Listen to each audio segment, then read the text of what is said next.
Bienvenidos otra vez. Hemos tenido un pequeño receso entre las sesiones porque este es un panel largo. Esta es la tercera sesión, producción del espacio, revisiones críticas, prácticas y acciones. Y como moderación estamos William y yo.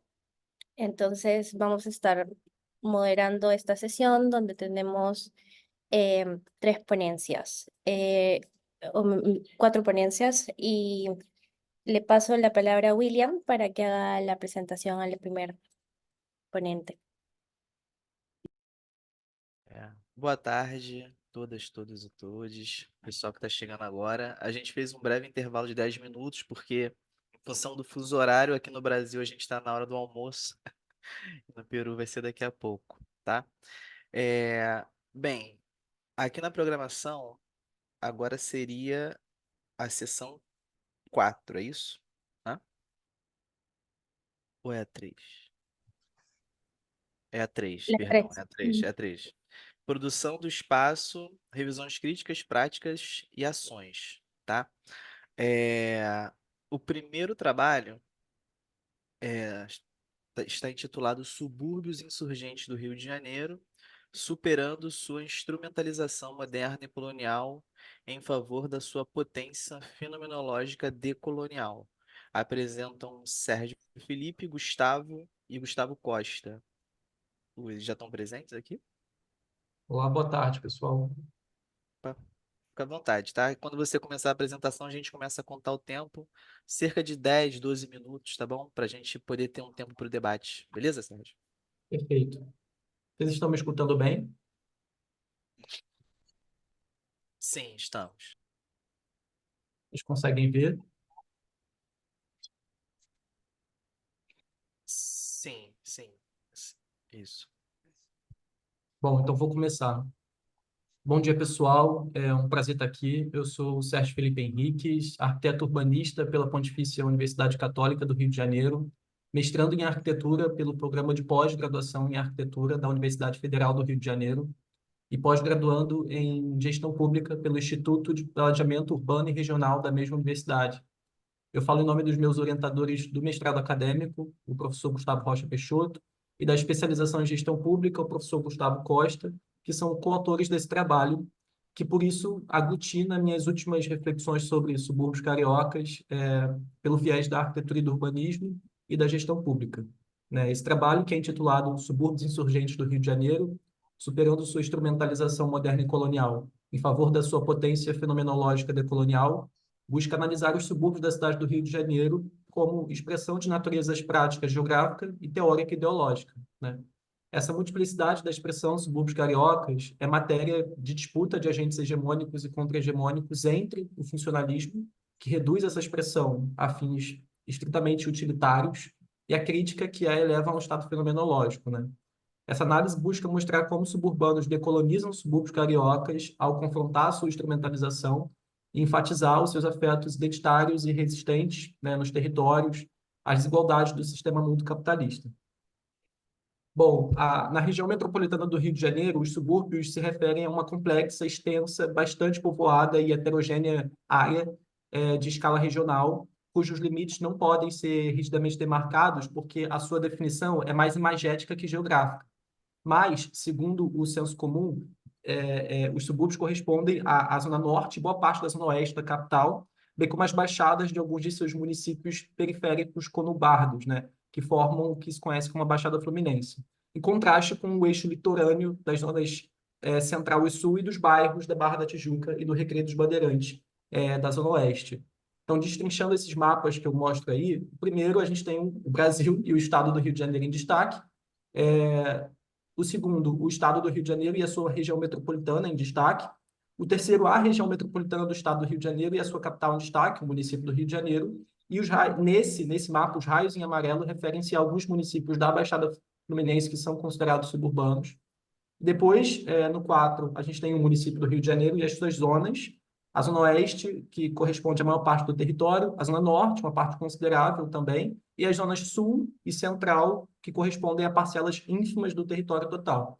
E, por último, o quinto mapa tem, de novo, o município do Rio de Janeiro, as suas zonas, mas também os seus bairros, né? Os bairros em xadrez, eles são considerados suburbanos em contraste, né, com os das zonas sul e central e os da Barra da Tijuca, indicados em BT, e do Recreio dos Bandeirantes, né, indicados em RB, na zona oeste, né. Então, no município do Rio de Janeiro, que é onde esse trabalho se concentra, onde está o foco desse trabalho, os subúrbios correspondem cerca de 70, né, abrigam cerca de 70% da população total, mas ainda assim são caracterizados, dentre vários aspectos predominantemente depreciativos e estigmatizados, pela carência de infraestrutura e negligência de preciosas histórias e culturas diversas, né? E apesar do termo subúrbio não ser mais utilizado na divisão político-administrativa do município desde o primeiro plano diretor, aprovado em 1992, que revogou uma simplificada classificação em zonas central, urbana, suburbana e rural, esse termo ainda é muito presente na linguagem, influenciando diferentes práticas e percepções sobre o espaço urbano, né?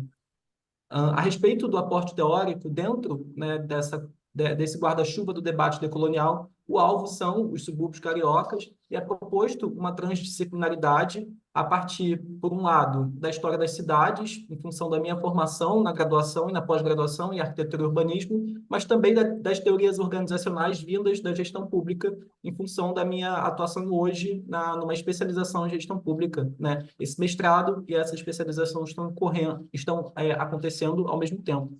A primeira parte do trabalho, né, intitulada Subúrbio Instrumentalizado, o Funcionalismo Moderno e Colonial, traz a teoria organizacional funcionalista de Morgan e a racionalidade instrumental de Weber, enquanto que a segunda parte, intitulada Subúrbios Fenomenológicos, a crítica decolonial, traz a teoria organizacional crítica de Vieira e Caldas e a racionalidade substantiva de Weber também. Né, o que está em jogo aqui são as motivações pelas quais se deram a origem moderna e colonial da expressão subúrbios cariocas, que as suas estruturas desiguais de poder, que são decorrentes, né, dessas motivações, seguem dominantes, e a sua complexificação decolonial, né, que é ordenada por organizações suburbanas em oposição a essa colonialidade que está marcada na sociogeografia da cidade, né? Bom, a soberania carioca, no início do século XX, que era representada pelos donos das indústrias e protegida aí pela autoridade do Estado, coordenou a renovação e a expansão da cidade sob o efeito do poder da máquina. Então, a partir disso, é possível afirmar, em harmonia com a lógica mecanicista levantada por Morgan das teorias organizacionais, que o trem, a fábrica e até mesmo a casa suburbana eram peças necessárias para um estado de relações ordenadas, né, entre partes da cidade que claramente definidas, né, do qual a interação controlada se dava em prol de um fim, que era a manutenção do próprio sistema capitalista industrial. Então, os seres humanos, né, suburbanos aqui, pensados para personificar as engrenagens dessa máquina subúrbio, deviam, portanto, ser qualificados em função do seu potencial utilitário, né? E essa metáfora da máquina, ela reflete os pressupostos da teoria funcionalista descrita por Morgan, em que a sociedade tem esse caráter sistêmico, ordenado, né, e orientado para produzir um estado de coisas regulado, né, ordenado. Para finalizar esse pensamento dessa primeira parte do trabalho, eu trago um trecho diretamente extraído dele, né? A lógica da teoria funcionalista de compreensão da vida humana associada, baseada nas causalidades de suas ações coletivas e individuais, que associadas sistematicamente garantem sua estabilidade, está, portanto, fundada na medida do resultado. Ela busca a preservação e o fortalecimento de uma racionalidade instrumental, caracterizada pela exatidão da técnica com a qual se cumprem objetivos pré-determinados. Então, como demonstra Weber, a razão instrumental na qual se pautou a modernidade decorrente da influência arrebatadora da produção industrial e do seu mercado nas relações sociais não considera os efeitos da natureza das ações. Ela é matematizada, comprometida com o cálculo utilitário de consequências e não as questiona.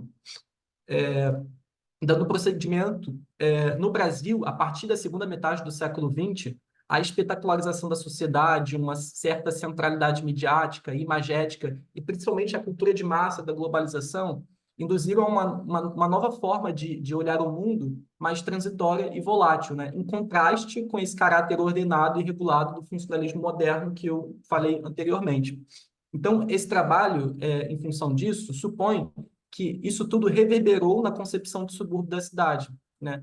que, através de um modo de pensar decolonial, né, que a gente sabe que está comprometido em enfrentar as desigualdades enraizadas da colonização, deixou de ser limitada a um ordenamento socio-territorial projetado pela soberania política e industrial, como eu disse, mas para revelar suas facetas fenomenológicas, ou seja, de tudo o que é e pode ser mostrado e sobre o qual a gente pode refletir de diversas formas, né? Então, a ampliação do termo subúrbio, do campo da teoria funcionalista para a crítica se deu porque esses sujeitos periféricos, influenciados por esse sentido multiperspectivado e emancipatório decolonial, passaram a questionar essa posição instrumental da cidade que eu disse anteriormente. E esse movimento é fortalecido por organizações fundadas nesse questionamento. O legado disso é uma rejeição não hegemônica, mas que tem ganhado força ao pensamento de subúrbio como apenas um território útil para o sistema. Então, revelam-se como ato resistente os subúrbios no plural. Hoje a gente usa subúrbios, tende a usar subúrbios no plural justamente para desvincular essa ideia de um território homogêneo, né? Como expressão fenomenológica que concentra afetos identitários de contestação a esse sistema. E, de novo, para finalizar esse segundo pensamento da crítica decolonial, eu trago um outro trecho do trabalho, que é a racionalidade instrumental positivista moderna, que calcula e não questiona, externa ao homem, apesar de dependente dele, disputa espaço, então, com a racionalidade substantiva, isto é, baseada em valores. Enquanto que a racionalidade instrumental é baseada no resultado útil, a substantiva é baseada em valores, né, que é própria do homem, que considera a subjetividade. Então, os afetos diversos, eles importam para a apreensão do mundo a partir de uma racionalidade substantiva. E é essa racionalidade substantiva que tem pautado a maneira como a gente enxerga hoje subúrbios cariocas. Bom, concluindo, é necessário deixar de assimilar os subúrbios cariocas, então, como uma porção do espaço fundamental para obter e manter essa inter-relação de propósitos econômicos e de segregação social. Isso é uma construção moderna e colonial, né? Mas é necessário acolhê-lo como uma expressão coletiva construída por um agenciamento de afetos. Para isso, o que a gente faz? Primeiro, a gente reconhece e confronta os históricos interesses políticos e econômicos de desmoralização do proletariado pelo esforço de afastá-lo dos centros de poder, né? Para depois abraçar uma abundância de particularidades e também de paradoxos, de contradições dos subúrbios cariocas no século XXI, comparando isso tudo com a sua imagética, que é homogênea, para finalmente romper com essa imagética. Então, decolonizar subúrbios cariocas envolve-se posicionar contra as sequelas sociogeográficas do eurocentrismo que pautou a evolução e o progresso da cidade, superar narrativas e estigmatizações, né, representações estigmatizadas diversas, resultantes disso tudo, valorizar esses afetos substantivos, falando de novo da racionalidade substantiva de Weber, de comunidades suburbanas locais, mas também, principalmente, na verdade, empoderar as suas organizações. Eu falo de organizações por conta de toda a formação em gestão pública, para que a potência dos suburbanos os conduza à sua emancipação. Aqui tem algumas referências que foram levantadas para esse trabalho, mas ele é muito mais amplo. Ele está em desenvolvimento e eu pretendo apresentá-lo até o meio do ano como a minha monografia, o trabalho final dessa especialização em gestão pública em curso. Obrigado.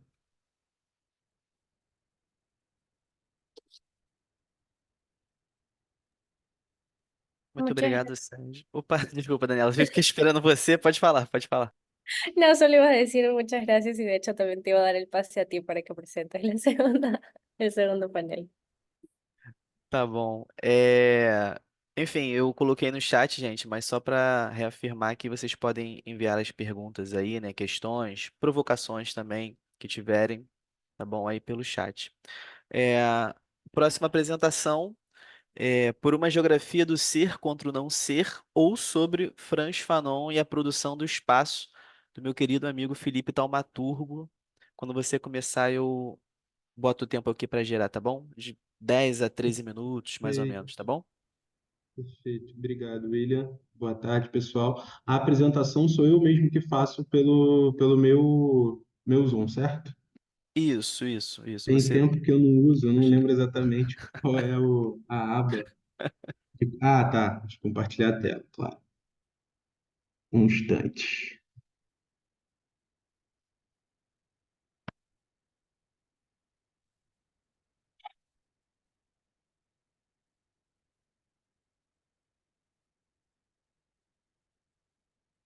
Todos conseguem ver minha tela?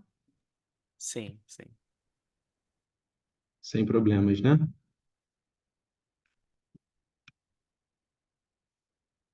Bom, pode colocar o tempo para girar. Mais uma vez, boa tarde a todos e todas e todos. Esse trabalho é fruto da minha pesquisa de doutorado. Eu sou doutorando da PUC-Rio em Geografia, né? Atuo como professor da Rede Municipal de Petrópolis, no município do Rio de Janeiro, e também professor substituto de Geografia Humana e Regional da UFRJ, da Universidade Federal do Rio de Janeiro. Como eu adiantei, né, e o Will já apresentou o título da pesquisa, né? Essa é uma pesquisa relacionada à minha organização teórica do último capítulo da minha tese de doutorado, na qual eu venho trabalhando a dimensão racial em meio à perspectiva geográfica, sobretudo da geografia urbana, né? E a minha preocupação inicial é justamente pensar quais são os impactos psíquicos do racismo na produção do espaço.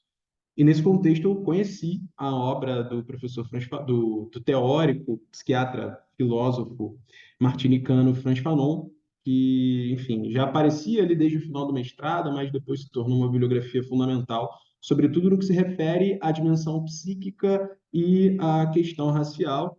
E a partir disso eu venho construindo essa discussão nesse último capítulo. Esse último capítulo é intitulado Traumas, no caso, tentando organizar um pouco como funcionaria, né, como se daria, como se refletiria o racismo em meio à produção do espaço.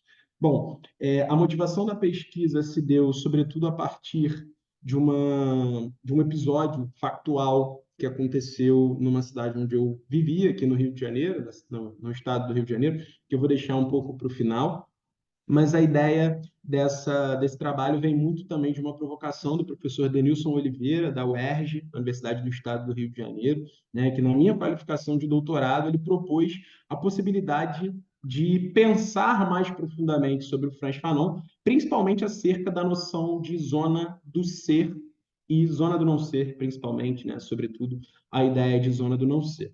Então, nessa dimensão, a nível introdutório, né, eu trago essa perspectiva e organizo o trabalho. Aqui fiz uma apresentação um pouco mais direta, um pouco mais relacionada aí, objetivos, metodologia, como estava na nossa organização do próprio resumo, mas o objetivo principal da pesquisa é imaginar como os rebatimentos psicológicos do racismo e da racialização se refletem na experiência espacial de negros e negras, né? Isso também vem sendo acompanhado de um aprofundamento acerca do conceito de espaço interdito da professora Joseli Silva, que é uma geógrafa, né, reconhecida na geografia como uma fundamental bibliografia do campo da geografia feminista. E eu tento trazer um pouco do que ela almeja acerca desse espaço interdito a partir do que ela identifica dentro da heteronormatividade como uma problemática que interdita outros discursos para além da heteronormatividade.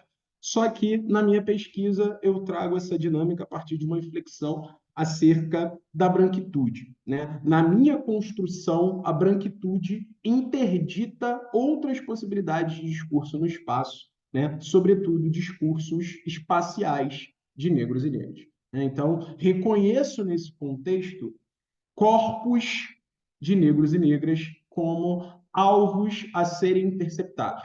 Isso se reflete em políticas de patrimonialização, isso se reflete em políticas públicas do ponto de vista da própria segurança, né, do arcabouço securitário do Estado e da cidade do Rio de Janeiro, e também da própria dinâmica psíquica, que eu acho que talvez seja o grande aprofundamento dessa discussão, no caso, tentando vislumbrar aí uma perspectiva que reconheça o quanto o racismo reverberará, né, nessa dimensão psicológica, né? Esse seria aí o objetivo geral do trabalho, né? E que tem como justificativa, e aqui eu separei algumas composições a partir da própria teoria do Fanon, no caso, onde eu cito diretamente, principalmente do livro Pele Negra, Máscaras Brancas, um livro que foi relançado no Brasil em 2020, né, no contexto da pandemia, enfim, um período em que esse debate, sobretudo alinhado ali o que havia acontecido nos Estados Unidos, né, no que tange ao George Floyd, né, foi um debate que se acalorou muito, a gente conversou bastante sobre necropolítica, principalmente, né, então o livro foi relançado nesse contexto e era um livro que eu já tinha feito uma leitura, mas ainda um pouco mais incipiente. E um problema que eu identifiquei no Fanon, é claro, né, é difícil a gente estabelecer uma crítica consistente a um autor tão importante, né, não só do campo teórico, mas também da militância político, né, seria uma atribuição muito valorosa à questão temporal, né? E aí, como a minha preocupação vem muito da geografia, a minha ideia era trazer, dentro da perspectiva fanoniana, a possibilidade de não imaginar apenas o tempo, mas o espaço e o tempo de maneira conjunta, de maneira contígua, né? Então, eu trago uma citação direta do Fanon, quando ele coloca que todo problema humano exige ser considerado a partir do tempo. Ou seja, o Fanon diretamente se inclina à temporalidade, né? E aí a minha inflexão em relação à sua obra, sobretudo a partir da ideia de zona, é imaginar quais são as possibilidades de articulação espacial, quais são os termos espaciais da obra do Fanon, né, em meio a essa construção. Então, dentro desse resumo, eu fiz uma defesa do Fanon em sentidos, né, em termos espaciais, sobretudo para pensar a sua instrumentalização teórica a nível de imaginar as metrópoles brasileiras, nesse artigo, mas na minha pesquisa especificamente, no caso do Rio de Janeiro, né? E isso vai estar muito alinhado à dinâmica corporal, né? O próprio Fanon fala ele utiliza como conceito a ideia de esquema corporal, e eu faço essa valorização do esquema corporal fanoniano a partir de um diálogo direto com a tríade percebido, concebido, vivido do filósofo Henri Lefebvre. Então, eu faço esse resgate da perspectiva fanoniana associada à teoria do Lefebvre, principalmente no que se refere à corporeidade. No caso, entendendo que será no corpo que perceberemos os principais impactos, né, dessas interdições do racismo na vida e no psiquismo de negros e negras, né? Então, como metodologia, né, já adiantei, a ideia era atravessar essa inclinação do espaço no Fanon e do colonial no Lefebvre, né? O Stephen Kipfer, que é um autor canadense, enfim, produz no Canadá, faz esse diálogo direto, uma bibliografia que ainda não tem traduções nem no espanhol e nem no português, mas ele tem um livro chamado A Geografia dos Espaços-Tempos, Diálogos entre Frantz Fanon e Henri Lefebvre, no caso, estabelecendo também essa conexão, muito embora ele não estabeleça um aprofundamento sobre uma outra inflexão fundamental para mim no que se refere à dinâmica metodológica, que é a concepção ontológica, né? Nesse caso, a dinâmica ontológica aparece como um aspecto circunstancial e muito importante, né, da minha organização. E a partir disso, eu utilizo a bibliografia do professor Nelson Maldonado Torres, né, também na filosofia, sobretudo no que se refere à colonialidade do ser, né? É a inflexão do Maldonado Torres a partir do Heidegger, né, que a gente chega ao Frantz Fanon na valorização desse ser contra o não ser, né?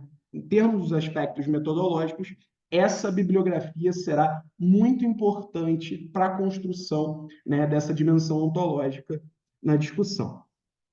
Bom, a nível de referencial teórico, já encaminhando aqui, né, para a finalização da discussão, a gente tem a crítica ao Ramon Grossfogel, no sentido de que fazemos uma defesa da ideia de zona do não ser em sentido espacial. E o Grossfogel, num texto muito famoso, né, que ele problematiza também a ideia de zona do não ser, ele diz que a zona do não ser não tem nada de espacial. E a minha ideia é justamente o oposto.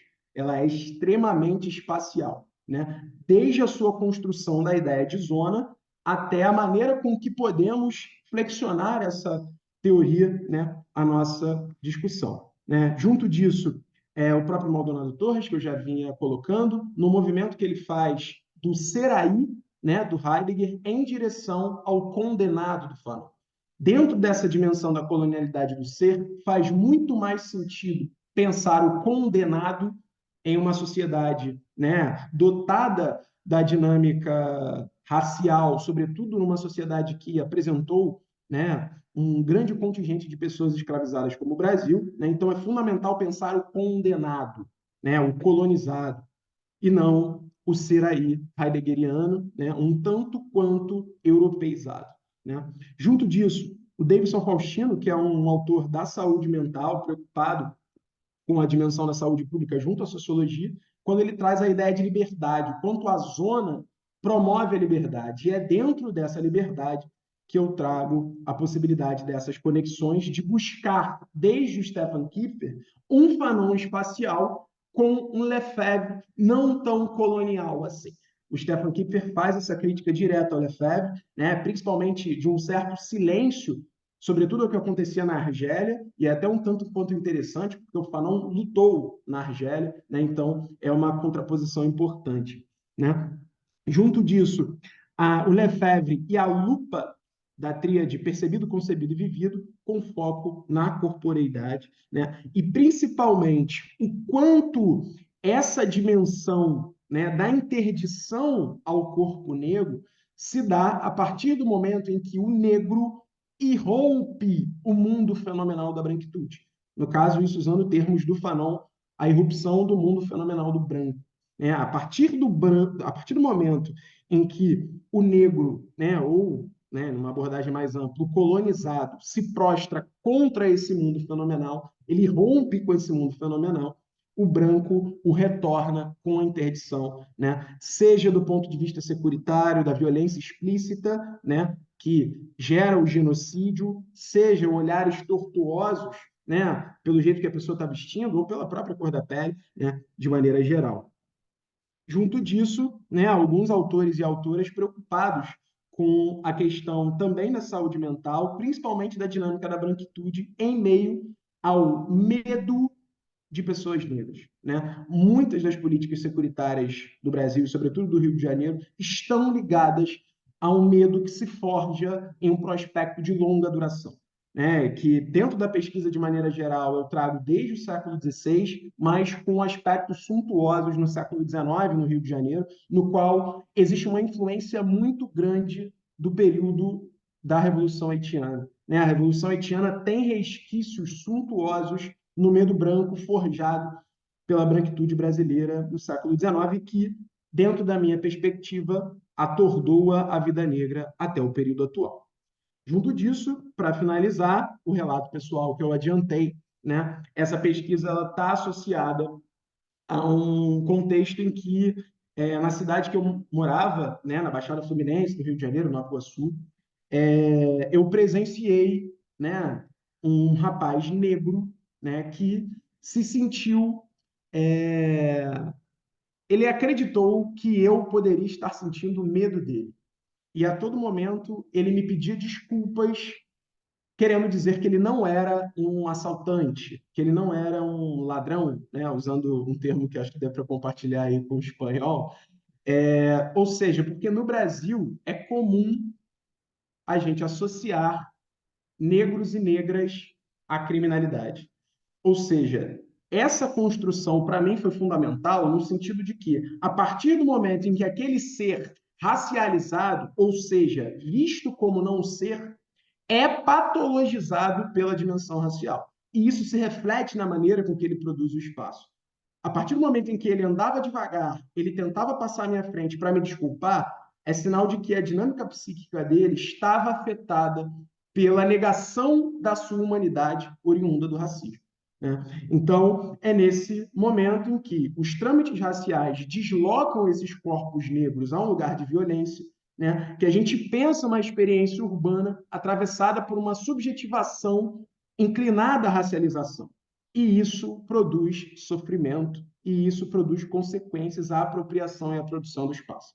Essa é a hipótese dessa pesquisa e que se transforma em tese a partir da minha organização textual, né, do que eu venho desenvolvendo na minha tese de doutorado, né? Então, junto disso, eu finalizo reconhecendo a importância, né, de se centrar a dinâmica espacial junto aos estudos psíquicos e, principalmente, né, que denuncia a violência do racismo, né, e do medo branco como um prospecto fundamental do que é o Brasil hoje, mas principalmente do que são sociedades racializadas no período atual. Então, agradeço aí o tempo, talvez eu tenha passado um pouquinho, peço até desculpa, né?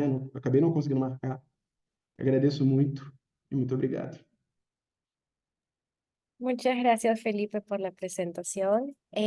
Pasamos a la siguiente ponencia, Desaprender y co-construir narrativas sobre la resistencia de la naturaleza urbana, de Alfo Pupo. De la Universidad de Chile. Ya, sí, perfecto. No sé si tienes algo para una presentación para compartir. Ya, perfecto. Sí, voy de inmediato. ¿Me avisan si se ve? Se ve, perfecto. ¿Cuánto tiempo tenemos el moderador? Pensé que eran 4, pero vi el programa y parece que somos 3. Sí, me parece que ahora sí somos 4 porque también está Priscila en el salón, entonces estamos con 10 a 12 minutos, igual yo por el chat te voy marcando los minutos. Dale, hay una persona que creo que tenía un problema con la traducción. A mí, en lo personal, también me cuesta un poco el portugués, lo escuché y traté de tomar la mayor cantidad de notas, pero si puede existir también una traducción para esa persona que la solicitó, sería increíble. Y me escucho bien porque estoy en la universidad, estoy en Lima, quien esté aquí me tocó virtual, así que por favor, si intercambiamos conocimiento, para mí mejor conocer a les colegas. Así que cuando me digan, Se escucha perfecto. Dale, sigue. voy entonces. Bueno, mi nombre es Alfo, soy una persona trans no binaria, así que cualquier duda sobre epistemología feminista de género, acá estoy para conversar sobre lo que no conversamos y que es incómodo. También pertenezco al Laboratorio de Ecosistemas Urbanos, un espacio que co-creé con Sonia Reyes, una ecóloga muy cariñosa con compartir su conocimiento de los problemas asociados al neoliberalismo dentro de la perspectiva ecológica y, claro, estoy financiado por el Ministerio de Ciencias, terminando ya mi tesis doctoral en un diálogo entre ecologías donde vamos a ver principalmente una técnica asociada solo a uno de los objetivos de mi investigación, por eso el título. Y bueno, conversar con ustedes que la convocatoria de Urbes implicó, por lo menos la directora así lo dijo ayer, que era súper importante intercambiar las miradas insurgentes, los comportamientos, las prácticas y las alternativas, ¿no es cierto?, para observar y estudiar, entender la ciudad, ¿no? Y dentro de eso, lo que les voy a presentar tiene que ver con un nuevo aparato epistémico, pero también cognitivo para entender que normalizamos dentro de la ciencia muchos conceptos que provienen de otras latitudes, sobre todo de Europa, ¿no? Y el norte, y las traemos acá a colación para poder instalar esos conceptos problematizando nuestras realidades y al parecer esa idea tiene que transitar para poder recoger elaboraciones conceptuales propias. Entonces, voy a tratar que mis citas en menos de un 10% tengan que ver con autores europeos o americanos, ¿ya? Lo segundo es presentarles la técnica producción de narrativas con perspectiva territorial, que es una metodología que busca eliminar la codificación en Atlas-T para poder darle la voz a los protagonistas de las historias que analizamos dentro de la investigación social o científica, mejor dicho.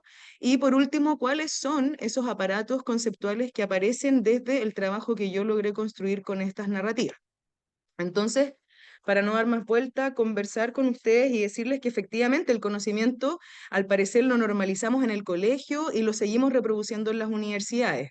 De ahí que empieza a nacer esta idea de desaprender, es decir, entender lo que aprendimos, que son conocimientos oficiales, pero que han dejado al margen otros conocimientos asociados a nuestra sabiduría ancestral, a nuestra sabiduría cotidiana anclada al territorio.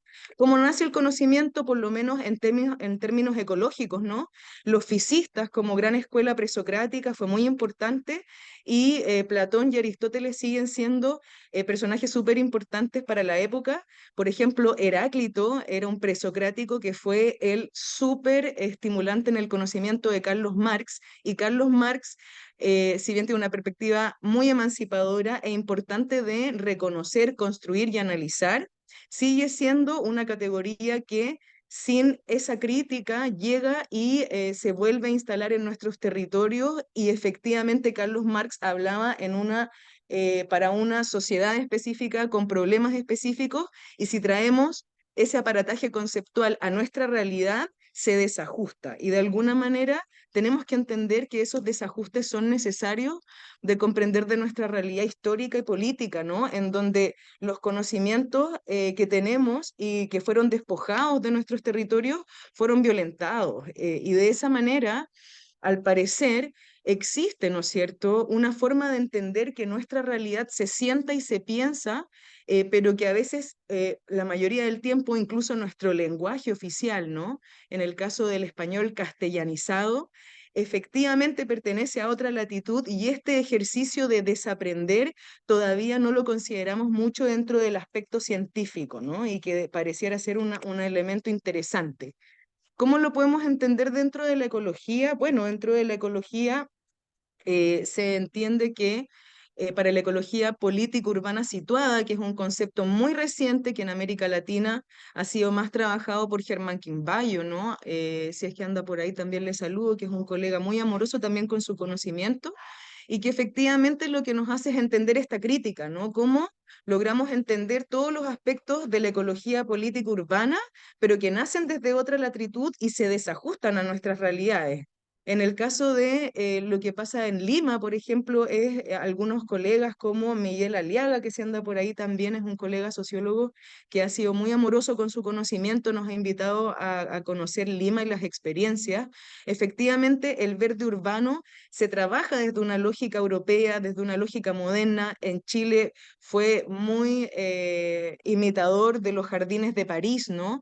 Y de alguna manera cuando vamos al territorio vemos que existen un montón de problemas de pertinencia social y ecológica en donde las personas, por ejemplo, en barrios altos, en sus diagnósticos en Lima, han entendido que existen una serie de consecuencias de injusticia ambiental que no se adhieren a las planificaciones del embellecimiento de la ciudad o que efectivamente la vegetación o la naturaleza urbana sirve para el ornamento, para los servicios ecosistémicos, pero no logra rescatar toda la sabiduría ancestral que efectivamente se deposita en nuestros territorios sin comprender esta dicotomía rural-urbana, ¿no?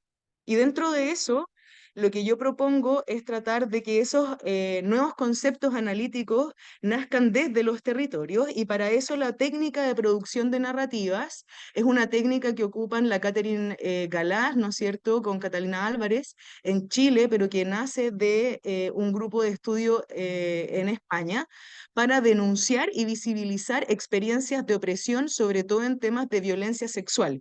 Yo traigo esta técnica para aplicarla a contextos socioecológicos y territoriales. Esta técnica viene del feminismo, de las epistemologías feministas y el constructivismo social crítico, y lo que trata de hacer son dos elementos además de denunciar. El primero es dejar este universalismo, es decir, que todos los conceptos teóricos que aplicamos son replicables en todas nuestras latitudes, y por otro lado, entregarle la voz a los protagonistas para que creen sus propias historias, sus propios textos y que las personas que colaboran y facilitan esa producción de conocimiento, que somos los investigadores, citemos esos productos y nuestros documentos analíticos de esas conversaciones u observaciones de la realidad vayan en un documento aparte que cite las narrativas creadas por estas personas, de alguna manera colocando una horizontalidad y no jerarquía entre los productos científicos de los comunitarios, ¿no? Esto tiene diversas fases de negociación y lo interesante es que en el fondo la técnica entrega dos productos, la narrativa que crean las personas y que editan sesión a sesión, mientras que la persona que investiga tiene muy poca intervención, solamente facilita, transcribe literalmente la información y son las personas las que editan sesión a sesión el documento hasta que esas personas están de acuerdo de cómo el relato debe ser leído para ser denunciado, ¿no? Y aparte va otra fase que es el documento que produce quien investiga, entendiendo cómo se produjo ese conocimiento con las contingencias, repliegues y contradicciones que el conocimiento tiene, porque el conocimiento académico y científico tampoco es perfecto y eso lo reconocemos muy poco dentro de la ciencia. ¿Qué es lo que ocurrió dentro de los casos de estudio que están ubicados a 440 aproximadamente kilómetros al sur de la capital de Chile, que es el área metropolitana de Concepción, donde mis estudios de caso están en San Pedro de la Paz y Chihuayante, ¿no? Son 4 casos de estudio los que tomé?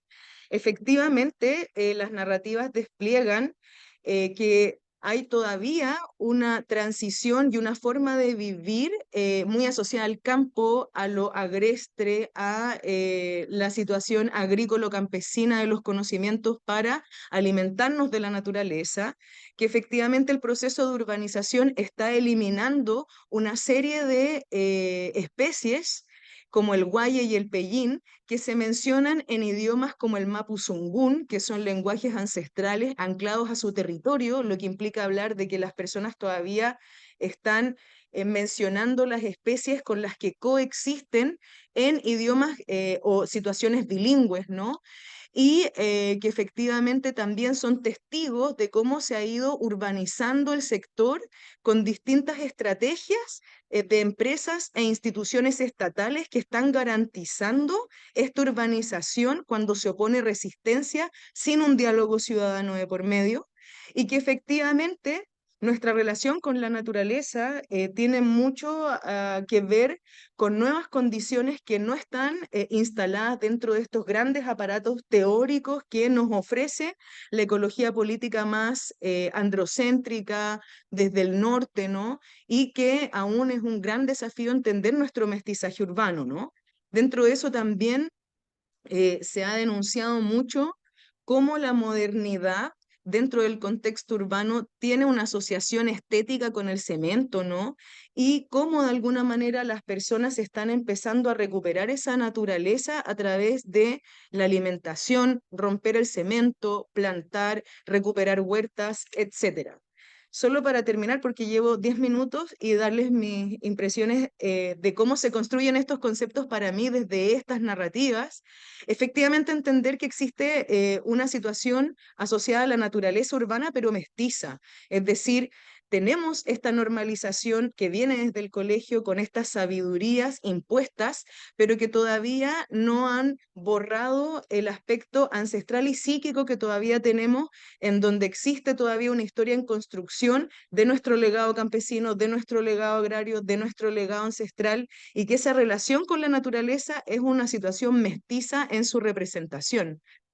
Por otro lado, que las agendas políticas, de que hay una contradicción también, las comunidades han sido despojadas, sienten la agresividad del neoliberalismo en sus cuerpos, sin embargo están dispuestos a negociar con esas mismas instituciones y organismos. Entonces hay una contradicción pendiente que efectivamente se hace latente cuando las personas denuncian en sus territorios quiénes son los culpables, sobre todo asociando empresas a familias privilegiadas y cómo esos privilegios están a costa de las vidas de las personas, pero aún así las personas están dispuestas a negociar con instrumentos que no son vinculantes y son indicativos. Ahí hay un trabajo súper importante que nos convocó también la charla inaugural a trabajar. Por último, comentarles estos 3 puntos. La relación con la vida, quizás la relación ser humano-naturaleza debiese transitar, y tampoco debiésemos universalizar el buen vivir, porque es un término que tiene una perspectiva y particularidad de acuerdo a su territorio, pero sí, en el caso de las comunidades con las que trabajé, la relación con la naturaleza es la relación con la vida, la relación con cómo me alimento, la relación con quién me vinculo, y la relación con una naturaleza que responde, que está viva y que tiene personalidad propia, siendo una coexistencia más que una relación jerárquica o dicotómica. Por otro lado, entender que las heridas colectivas se representan en los espacios, y que efectivamente, si bien no podemos establecer una gran respuesta, una gran solución a los problemas, las producciones narrativas nos invitan a denunciar, pero también a colocarle nombre y respuesta y reacción a todas las problemáticas que tengamos, y desde ahí pueden salir distintas también formas de entender cómo esta agresividad neoliberal funciona, opera y cómo trabaja para poder seguir operando bajo sus intereses. Y por último, entender que existieron dos casos dentro de las comunidades que estaban ubicadas en los sectores más desmedrados de la ciudad, en donde van a existir carreteras, ¿no?, de alto impacto para la ciudad, cementando el borde río.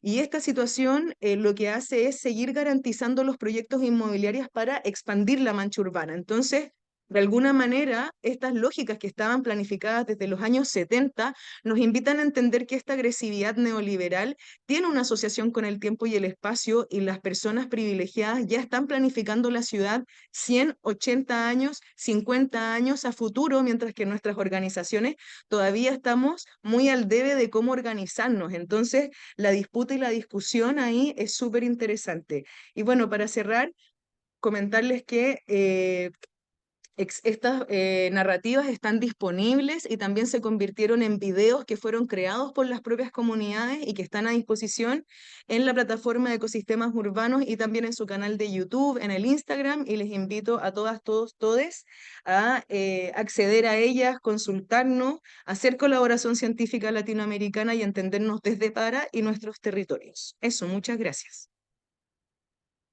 Muchas gracias, Alfo. Em, Le doy pase a William para que presente la última mesa, la última ponencia. Sim. É, Bem, a última participação agora nessa sessão, gente, é da Priscila. O título é Participação e Conscientização com as Populações em Projetos e Urbanos e Ambientais. E aí a Priscila pode. Boa tarde, tudo bem? Vou compartilhar Bem, aqui, tá bom? tá bom. Assim que você começar, a gente solta aqui, tá bom? O tempo. Tá bom. Vocês estão conseguindo ver minha tela? Sim. Então tá, só um minutinho. Tá a tela cheia para vocês também? Está sim, está sim. Então tá. Então, esse trabalho, esse resumo, né, faz parte de uma pesquisa que eu estou elaborando junto com o professor José Ripper Cos, que está me orientando no projeto de mestrado para o ProURB, da Universidade Federal do Rio de Janeiro. E o resumo traz por título, né, Participação e Conscientização com as Populações em Projetos Urbanos e Ambientais.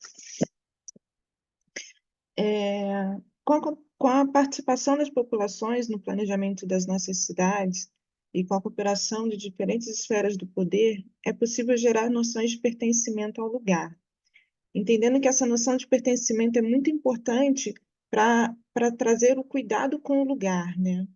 E evidenciar a inclusão, né, das pessoas, detona a conscientização dos que incluem e dos incluídos, né? E estes passam a contribuir com variadas e importantes perspectivas, ou seja, diferentes pontos de vista a respeito do lugar cooperam e muito com o processo de conscientização e com o cuidado com o lugar, né? Eu trago uma afirmação do Arthur Escobar, que diz: o lugar desapareceu no frenesi da globalização, e isso deixou consequências profundas para a compreensão da cultura, do conhecimento, da natureza e da economia. O objetivo do resumo é compreender, da pesquisa, né, como um todo, mas a pesquisa ainda tem ainda está em desenvolvimento, né? Mas até então é compreender o envolvimento dos moradores locais em projetos urbanos junto às questões ambientais, entendendo que não há uma separação das questões urbanas e das questões ambientais. Desenvolver conversas junto com a comunidade, ou seja, projetar coletivamente o futuro abordando assuntos sobre como implementar noções de pertencimento junto às visões regenerativas que dizem respeito à troca de saberes, de conhecimento e de tecnologias das mais variadas escalas, são processos poderosos de transformação cultural. A educação ambiental sobre os ciclos naturais, o envolvimento das lideranças comunitárias nas decisões e intervenções territoriais podem ser vistas como o início da conscientização por parte da população no enfrentamento das desigualdades.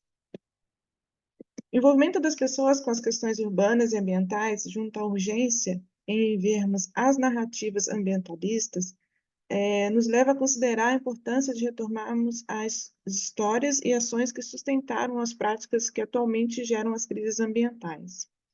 A gente pode falar sobre a colonização, né?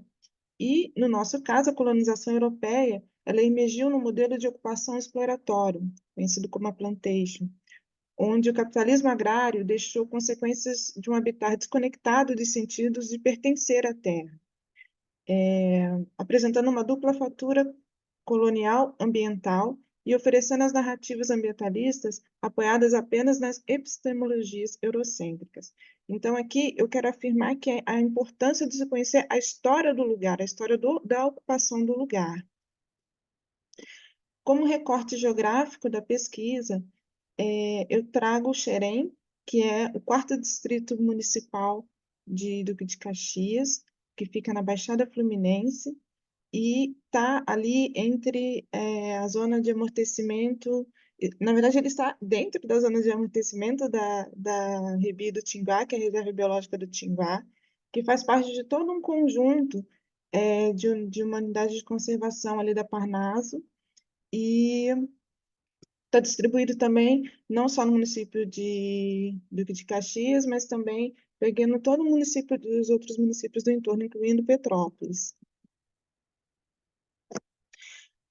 O estudo ele se dá sobre os bairros de maioria miscigenada, entre classe média baixa e baixa.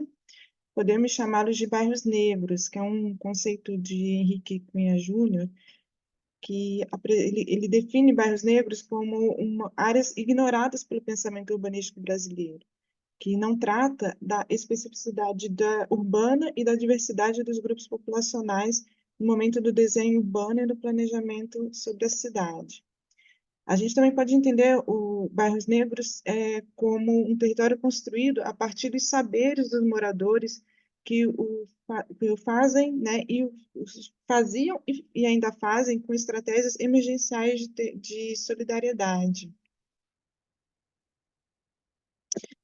Ainda dentro desse contexto, falamos sobre racismo ambiental. E eu trabalho com a definição que a professora Raquel Pacheco desenvolve sobre racismo ambiental, que se define pelas injustiças sociais e ambientais que recaem de forma implacável sobre as populações vulnerabilizadas e discriminadas por sua origem. No caso dessa definição do conceito de racismo ambiental, o que me chama a atenção é o termo vulnerabilizadas, que é diferente de vulneráveis, né? Por se tratar de uma condição dada e alimentada, né? Como se fosse ali permanente a essa população, né? Sendo essa população não tem culpa por essa ocupação, né? Então, o termo vulnerabilizado está associado a isso, né? A importância de se fazer levantamentos e diagnósticos precisos, visando um planejamento que venha garantir qualidade ambiental às cidades, é tão relevante quanto o incentivo à mobilização, à participação e tudo isso para a implementação de políticas públicas que atuam integrando municípios, estados e governo federal. Só vou voltar aqui um pouquinho para falar um pouquinho das imagens, né, que passaram aqui. Essas imagens, elas foram feitas por um morador local um dia depois de uma enchente que se tornou uma inundação em Xerém em 2013 e trouxe consequências muito graves para a população, assim, né? Então, a partir disso, desde 2013 é que vem pensando, né, em como está agindo junto com a população para a conscientização das questões urbanas e ambientais. A metodologia da pesquisa ela se baseia numa entrevista que com caráter qualitativo, né? Então foi desenvolvido não pensando na quantidade de pessoas, mas na intensidade de como seria essa aproximação com os moradores. Então, eu tive a participação de 16 moradores que se localizam ali nas margens do rio, né? Capivari, que corta todo o distrito. É, as questões elas estão em torno da percepção do entorno, né, para compreender quais são ali as percepções a partir da escala da rua, da quadra, do bairro, considerando estarem dentro da zona de amortecimento da reserva biológica do Tinguá. Entre os entrevistados, são homens, mulheres entre 30 e 70 anos, em geral, ali residentes de habitações autoconstruídas, trabalhadores de fábricas locais, do comércio, donas de casa, professores e aposentados. As questões levaram os entrevistados a refletirem sobre o que consideram mais importante para um projeto de infraestrutura urbana.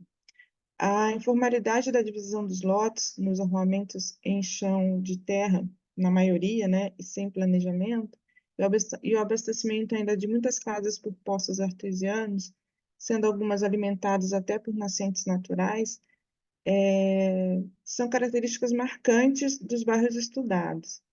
As respostas variam entre saneamento básico, transporte, paisagismo, limpeza urbana, iluminação pública, calçamento e arruamento. Há uma clara noção dos descuidos e das consequências negativas que a ocupação desordenada causa ao meio ambiente. A maioria afirma que cabe aos órgãos públicos e aos governos locais a execução dos serviços. E, em geral, todos concordam com a participação popular e ainda sugerem formatos de organização em associações de moradores e também consultas à população via internet. Um momento importante dessa pesquisa é que todo o processo, desde de abordagem dos entrevistados, ele já é um momento já é um processo de conscientização, já desperta a atenção, né, com o lugar, né, e permite ampliar esse olhar para além da sua casa, para além do seu lote, né, olhar para a rua, olhar para a quadra, ali onde mora, até se estender ao seu bairro, que foi a escala limite. Se bem que uma informação importante que eu trago é que muitos moradores confundem o bairro com o próprio distrito como um todo, né? Talvez pelo tamanho do distrito, né? Que não passa ali de 7 mil habitantes, mas mesmo assim é interessante ver, assim, mesmo tendo uma divisão clara de bairros, muitos consideram o distrito todo o seu bairro.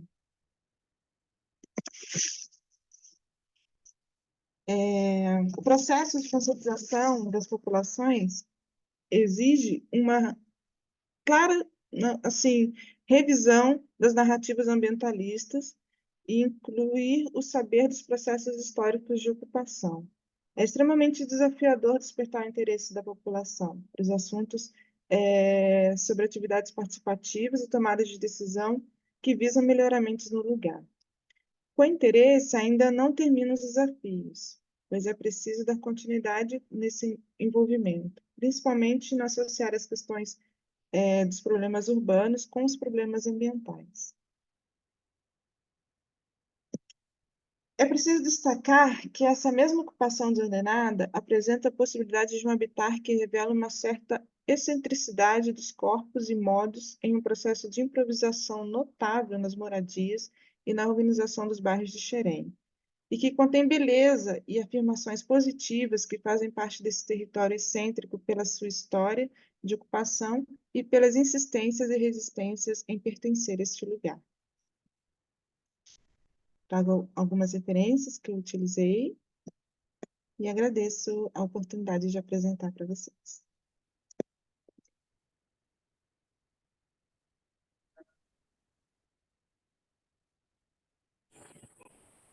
Muchas gracias, Priscila.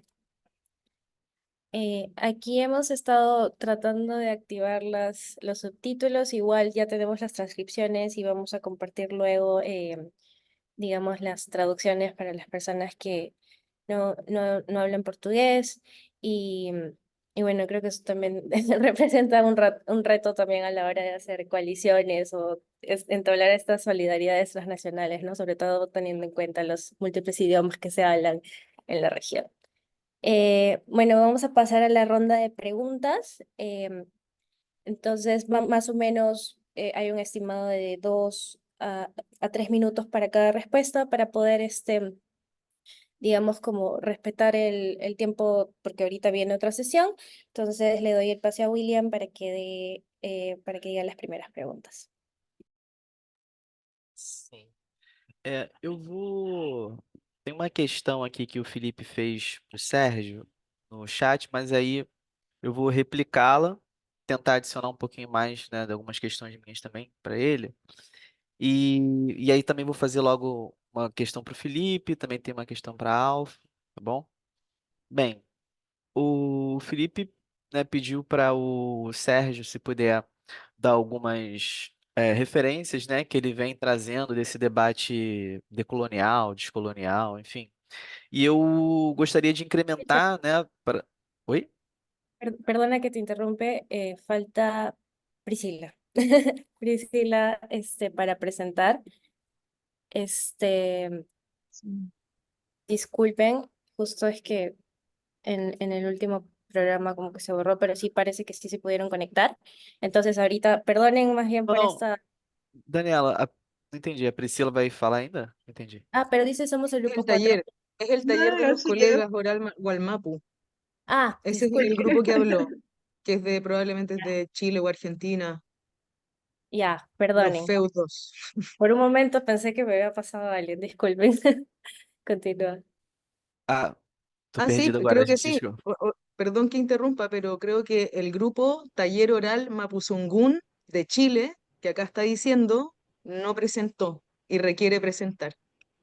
Ah, sim, perdão, perdão. No, pero estos son en la sesión 4. ¿No? Parece.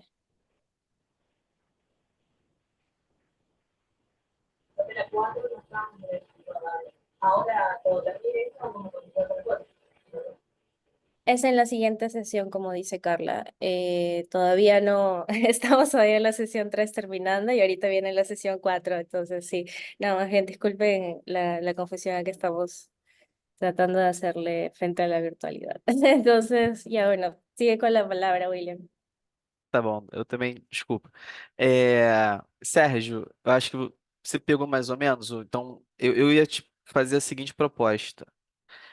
Você tentar colocar para a gente alguns desafios, né, de dialogar o pensamento descolonial com a gestão pública, né? Porque a gente sabe que muito desse debate hoje se encontra enclausurado um pouco na academia, e é até interessante, né, um autor tentar pensar isso também junto às instituições, porque a gente sabe também que não são só os movimentos sociais, né, que conseguem algo assim, pura e simplesmente, né? Talvez uma política pública seja importante nesse debate.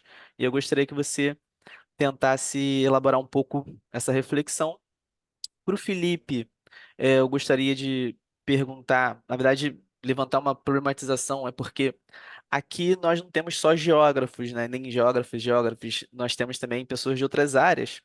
E talvez definir um pouquinho e elaborar um pouquinho essa questão do espaço para as pessoas que não estiverem muito atentas a esse debate na geografia, né? Eu sei que todo mundo aqui, de alguma forma, trabalha com a questão espacial. E também, se você se sentir à vontade, aprofundar um pouco, né?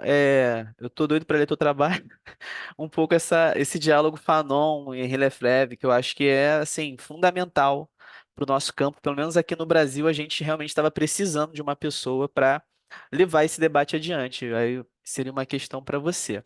E aí eu posso adicionar já a questão de Alfo ou você faz, Daniela? Quer fazer? Você? Sí, la pregunta era sobre, o sea, hablabas un poco sobre la construcción del conocimiento, entonces yo me preguntaba, ¿no? Porque de todas maneras hay como igual hay relaciones asimétricas de poder dentro de los mismos grupos, ¿no? Entonces, ¿cómo se hace como para manejar o como para, digamos, poner el escenario, o digamos, como esta co-construcción de manera más justa o de manera más equilibrada, o cuáles son los principales retos o consideraciones al adoptar este tipo de metodologías de coproducción, ¿no? Entonces, ese era, y también reconocer nuestras propias posicionalidades dentro de ellas, ¿no? Porque venimos como investigadores, entonces cómo se enfrentan este, este tipo de desequilibrios, ¿no? O cómo se repiensan este tipo de posicionalidades, ¿no? Esa era la pregunta que tenía. É, posso emendar uma para Priscila, que aí todos já, né, já vão falando.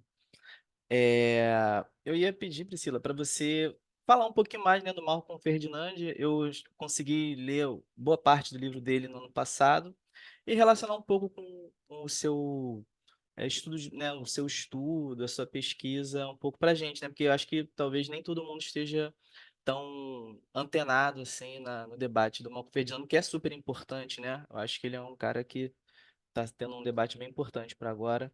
E é isso. Eu tinha uma pergunta para a Priscila, muito rapidamente.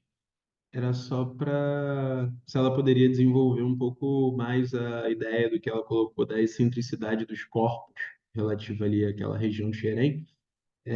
Mas só isso, tá? Bom, posso começar? Me foi perguntado, né, quais bibliografias a respeito do pensamento decolonial eu estou usando.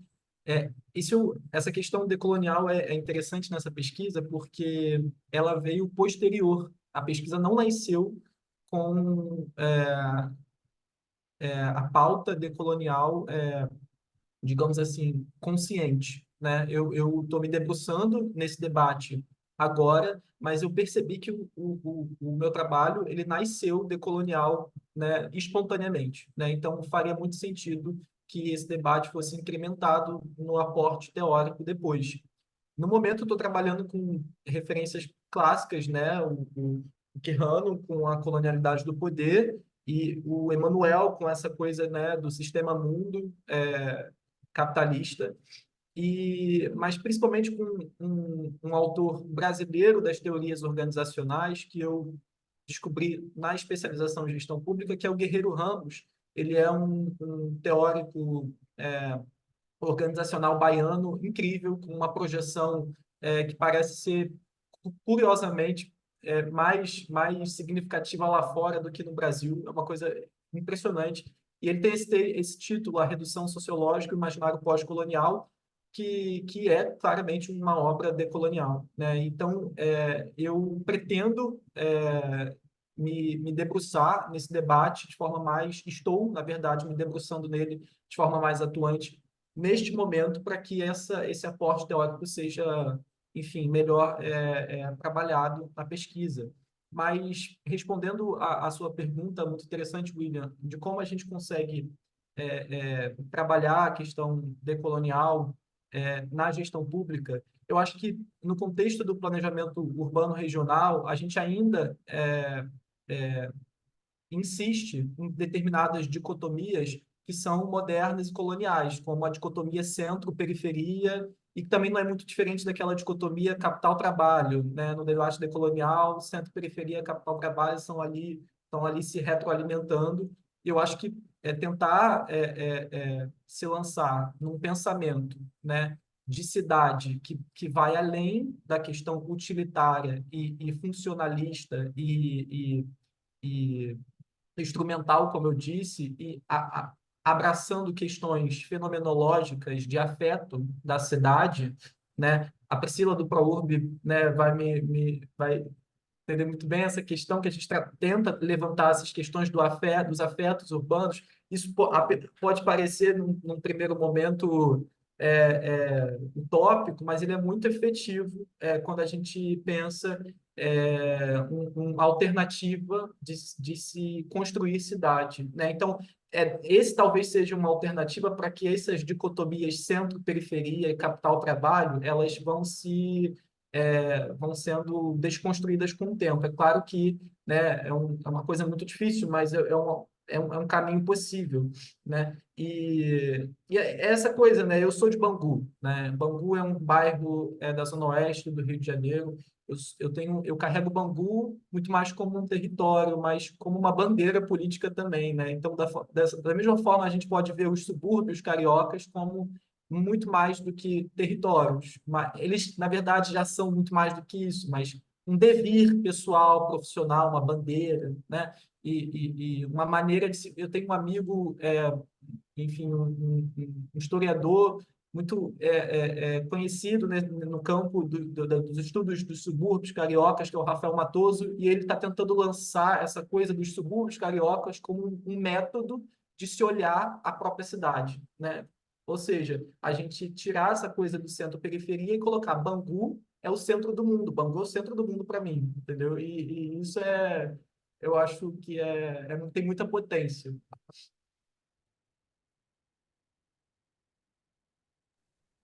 Perfeito. É, Posso responder? Sou eu agora ou ainda é o Sérgio? Pode ir lá. Perfeito, perfeito.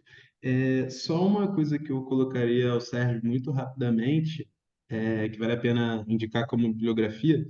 Tem um professor do IESP, né, na UERJ, Luiz Augusto Campos, que faz um debate profundo sobre o Guerreiro Ramos, que eu acho que vale a pena você perceber, principalmente porque ele traz justamente o oposto, assim, como o Guerreiro Ramos não pode ser pensado como um autor decolonial, né? Não é porque ele pensa a América Latina que ele pode ser pensado como um autor decolonial. Existe esse debate, é, enfim, que é até um pouco anacrônico, né? É muito comum falarem que o Fanon é um autor decolonial, sendo que não é porque ele pensava Martinica, pensava enfim, terceiro mundo, que ele seria um autor decolonial. Acho que essa é uma associação um pouco problemática que tem sido feita, principalmente na teoria social crítica brasileira nos últimos tempos, que a gente até banaliza um pouco a produção sobre, né, a produção latino-americana, como se tudo fosse decolonial, sendo que na prática não é, né? Esse debate não existia, esse debate começa nos anos 90 e o Guerreiro Ramos está produzindo nos anos 30,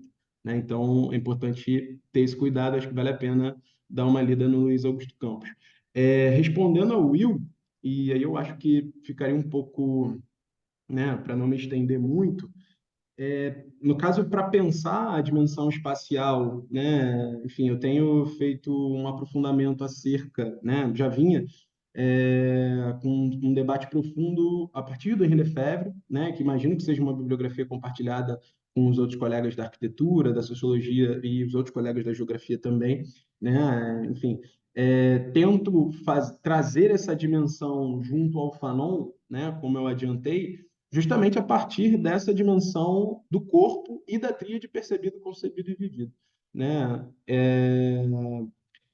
Junto disso, né, tenho pensado com uma certa profundidade a bibliografia, a presença e a ausência, sobretudo no que se refere ao conceito de representação, né? Óbvio que não daria para colocar tudo isso no resumo, mas a ideia é justamente se apropriar, né, do que seria a possibilidade de se imaginar, né, a questão racial junto à teoria das representações do Lefebvre, né, que é muito profunda, sobretudo a partir de um diálogo com a psicologia, né, com Freud, e com o próprio Heidegger, né, de maneira geral, para pensar a dimensão ôntica e ontológica. Eu não sei se conseguiria responder ao Will o que eu venho pensando como espaço, mas eu acho que se eu fosse trazer a nível conceitual, eu voltaria para a noção do espaço interdito, né? Tenho pensado o espaço a partir da noção de discurso, né? Enfim, o Foucault vai ser uma bibliografia muito importante nesse sentido, né, a ser mobilizada, sobretudo no que se refere à possibilidade de quem fala na cidade. Quem é que pode falar, né? Eu acho que é esse o aspecto que eu acho que já colocaria um nexo aí com a pergunta do Alfo, que é justamente o sentido dessa patologização. O que patologiza, né, é muito amplo. Pode se dar tanto na dimensão securitária, e aí, a partir do momento em que se associa, e aí é claro, né, essa é uma característica muito brasileira, né, se associar a criminalidade ao corpo negro, né? Esse é um aspecto fundamental. Então, a partir do momento em que negros e negras precisam transformar a sua maneira de lidar com o espaço, eu já identifico isso como um sentido de patologização, né? No resumo, isso não pode ser explorado da melhor maneira, mas na tese eu tenho trabalhado essa dinâmica a partir de um programa recente no Rio de Janeiro, que o Sérgio, o William, a Priscila e os outros colegas, principalmente do Rio de Janeiro, devem conhecer, que é o programa Cidade Integrada, que é um projeto do governo do estado do Rio de Janeiro que promete transformar a realidade urbana local a partir de políticas voltadas para a segurança, para a infraestrutura e para a educação, lazer, enfim. Só que o que se tem percebido são políticas voltadas apenas para a segurança, né? E isso tem gerado nas primeiras favelas onde essa política foi implementada de maneira muito problemática, com toques de recolher. Eu não sei como é que traduziria isso ao espanhol, mas é um momento em que as pessoas não poderiam estar nas ruas, nos espaços públicos até determinados horários, né? Então, pessoas que moram em áreas mais pobres têm seu cotidiano atravessado por uma militarização, né? E isso também tem impactado a dinâmica psíquica local. Perdão, dessas pessoas que vivem nessas regiões. E adorei, Alfo, as suas propostas. Já fazia um diálogo com a Verônica Gago em relação à noção de corpo-território, não necessariamente a própria a própria pesquisa em si, mas é uma bibliografia que eu já havia me deparado e vou fazer essa anotação. Muito obrigado mesmo, mesmo, mesmo.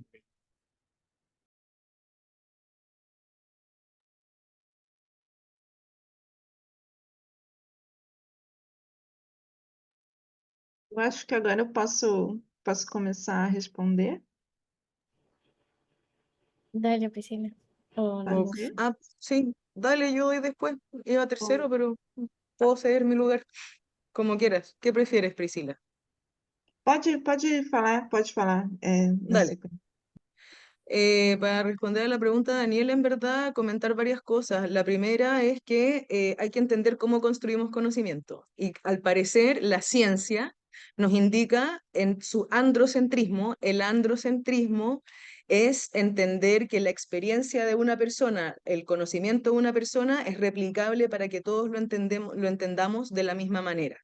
Lo que hace en la producción de narrativas es romper y criticar ese modus operandi y además dejar de interpretar las entrevistas, por ejemplo, porque son codificaciones y las pautas. No sé cuántas de las investigaciones que hacemos le preguntamos primero a la gente de qué quieren hablar antes de llegar yo como investigador y decir, hola, en mi investigación es de esto, tú me tienes que dar las respuestas de lo que a mí como investigador me interesa. Entonces, para romper ese patrón, lo que presenté en fases de trabajo efectivamente es que esta técnica involucra obligatoriamente una negociación, en donde yo tengo que decirle a las comunidades de dónde vengo, cuál es mi investigación y qué quieren ellos comunicar para hacer una negociación y consenso de las dimensiones que va a tener esta narrativa, ya en primer lugar. En segundo lugar, los conocimientos situados lo que buscan para romper este universalismo androcéntrico es entender que la comunicación científica es imperfecta y que está sujeta a contradicciones, contingencias, contextos y personas que producen el conocimiento. Por eso esta técnica tiene un documento en donde el investigador escribe el texto de cómo se produjo el conocimiento y el conocimiento de las personas queda aparte en otro texto completamente independiente. Efectivamente, yo voy como investigadora a facilitar el proceso. El punto es que yo grabo las sesiones, las transcribo y llego a mi otra sesión y las personas se leen en voz alta. ¿Te fijas? Y cuando se leen en voz alta, ahí salen sus propias contradicciones que quieren agregar, que quieren eliminar, que quieren comunicar. Yo no meto mano ahí, yo no interpreto ahí, lo que yo hago es transcribir literalmente para que ellos se lean una, otra y las veces que sean necesarias y el consentimiento, de hecho, de autoría de ellos es firmar ese documento para que en el fondo sea transparente que están de acuerdo con ese procedimiento, ese conocimiento, y yo aparte construyo qué es lo que me pasó a mí, de dónde vengo, cuál es mi posicionalidad como investigador, por qué me interesa investigar lo que investigo y cuáles fueron los repliegues, despliegues que tuvieron estas narrativas.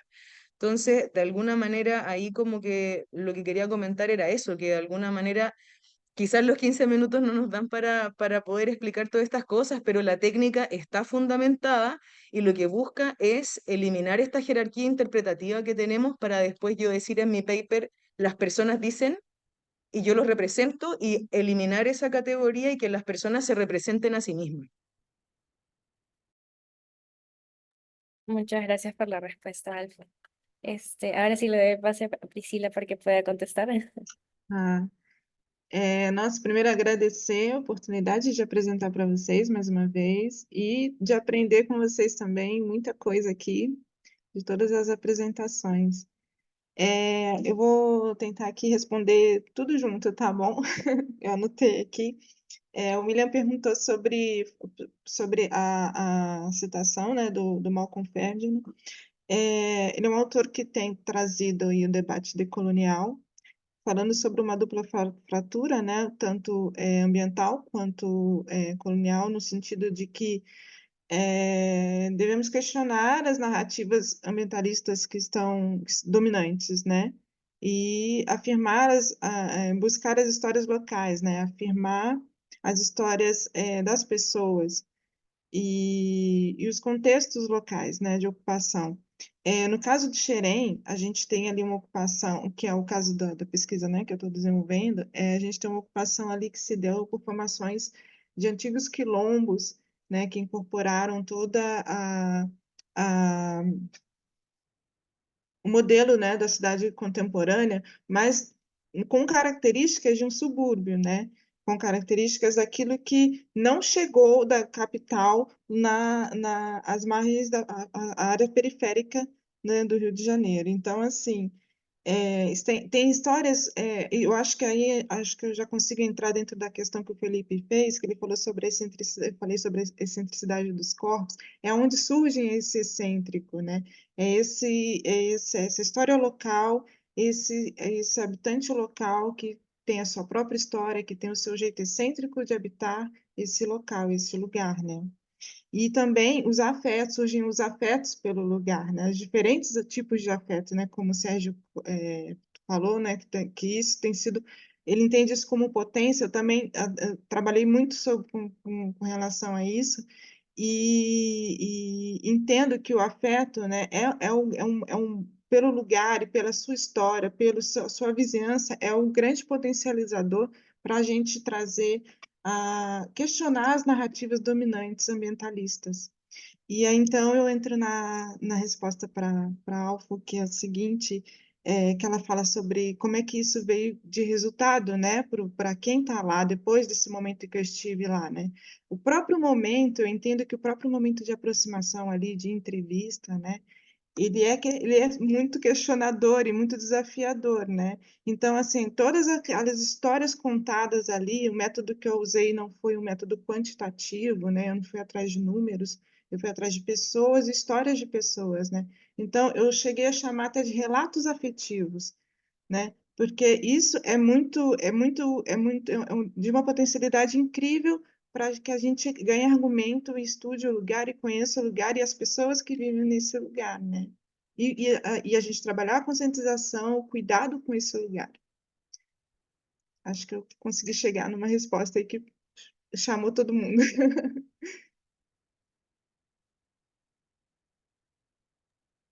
Muchas gracias a todos, Priscila, Alfo, Felipe, Sergio, este, por, por sus respuestas, por sus ponencias. En verdad es como creo que ha sido nos deja con cosas para pensar y reflexionar acerca de nuestras propias prácticas también.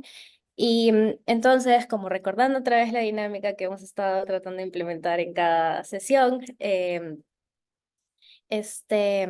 queríamos recordarles si es que lo pueden poner o en el chat, agarrar un papel, escribirlo, levantarlo, ponerlo en pantalla, alguna impresión, palabra o algo que les haya despertado estas ponencias, estos paneles, esta conversación, para poder también recolectarlo, ¿no? Y de alguna manera que sea cuando hagamos como el proceso de relatoría, tener todas las voces o todas las impresiones que se han generado en este espacio, ¿no? Entonces, si pueden colocarlo, si se animan, y lo ponen en el video sería más chévere, pero ahí vamos.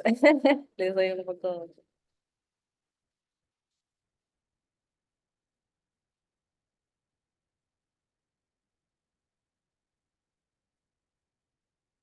Ah,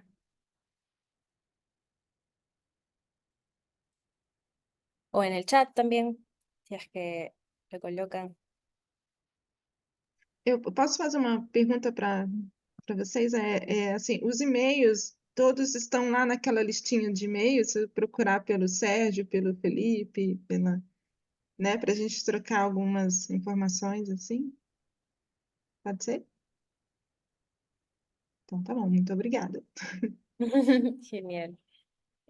Sí, y también para los ponentes que han estado en otras sesiones, igual, que este sea un inicio de más conversaciones, ¿no? Porque esa es un poco la idea de este tipo de espacios. Muchas gracias, en verdad ha sido una excelente sesión.